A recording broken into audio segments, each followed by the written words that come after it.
Salut, qui que tu sois, je suis sûr qu'à un moment de ta vie, tu as été vraiment trop embarrassé par une situation vraiment très gênante. Moi, c'est tous les jours. Le premier moment gênant, c'est quand tu regardes une série ou un film avec l'un de tes parents. Au début, tout va bien, jusqu'à qu'il y ait une scène de sexe. À ce moment-là, tu as super honte. Si tu regardes trop, tes parents vont se dire, donc, il connaît déjà le genre de choses de là. Mais si tu regardes trop ailleurs, ils vont se dire, il croit que je ne sais pas qu'il regarde des choses comme ça tous les jours. Quand ce moment arrive, je cherche une diversion comme attacher mes lacets. Mais le problème c'est que parfois ce genre de scène dure plusieurs minutes et je ne peux pas faire semblant d'attacher mes lacets pendant tout ce temps. Merde, comment ils peuvent s'embrasser pendant 44 minutes? Ils n'ont pas déjà mal à la bouche. Comme autre situation vraiment très gênante, il y a aussi le moment où tu sors de ta chambre pour aller au salon sans savoir qui avait les invités. Et là, ta mère te dit, tiens, tiens, tiens, regardez qui a enfin décidé de sortir de sa chambre. C'est comme ça, tu passes toute la journée dans ta chambre à ne rien faire alors qu'il y a le travail à la maison. Le pire, c'est que dans ce genre de situation, les invités ne peuvent pas rester là sans rien dire. Oui, c'est comme ça. Moi aussi, j'ai ma fille qui ne sort jamais de sa chambre. La jeunesse d'aujourd'hui est terrible. Ils sont vraiment trop paresseux. Il y a aussi quand je suis dans un lieu public et que quelqu'un m'appelle par mon surnom. Mais pas n'importe quel surnom. La personne choisit toujours le surnom le plus embarrassant possible. Hey Zizi, Zizi, c'est comment non Zizi? Oh Seigneur, sauve-moi.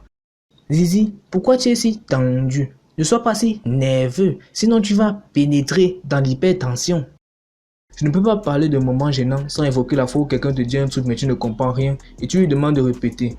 Au bout de 3 fois, tu n'as pas envie de paraître bête. Donc, soit tu dis ok, soit tu commences à rire. C'est très drôle. Je te dis que ma mère est morte.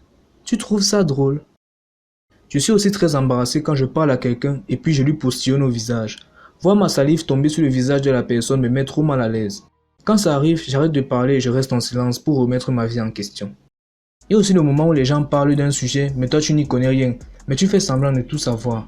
Il y a toujours un idiot qui te demande « Hey Frankie, tu as vu le but de Neymar hier soir contre Chelsea ?» Oui, bien sûr. Je n'ai pas pu voir ça. Raconte-moi un peu. Il a pris le coup franc et a fixé le gardien. Il s'est concentré comme quelqu'un qui a la diarrhée. Et il a tiré avec un angle de 95 degrés selon les scientifiques. Le ballon a tourné, tourné, tourné et est entré en pleine lucarne. C'était un très beau coup franc.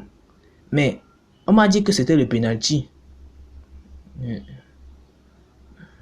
Le coup franc, c'est un penalty à distance. Un autre moment vraiment très gênant, c'est lorsque tu arranges ton caleçon en public jusqu'à tu es concentré. Et puis tu constates que quelqu'un te regardait depuis le début. Ça, c'est le truc le plus gênant de tous les temps. Non, j'arrangeais pas mon caleçon, je grattais mes fesses. Si tu as regardé cette vidéo jusqu'ici, c'est que tu es vraiment une personne très charismatique. Si la vidéo t'a plu, partage-la à tes amis et ta famille et écris en commentaire un moment gênant que tu as connu dans ta vie. Mets un like et abonne-toi. Quant à moi, je te dis à la prochaine. Prends soin de toi et de ceux que tu aimes, car c'est ça le plus important. Bye.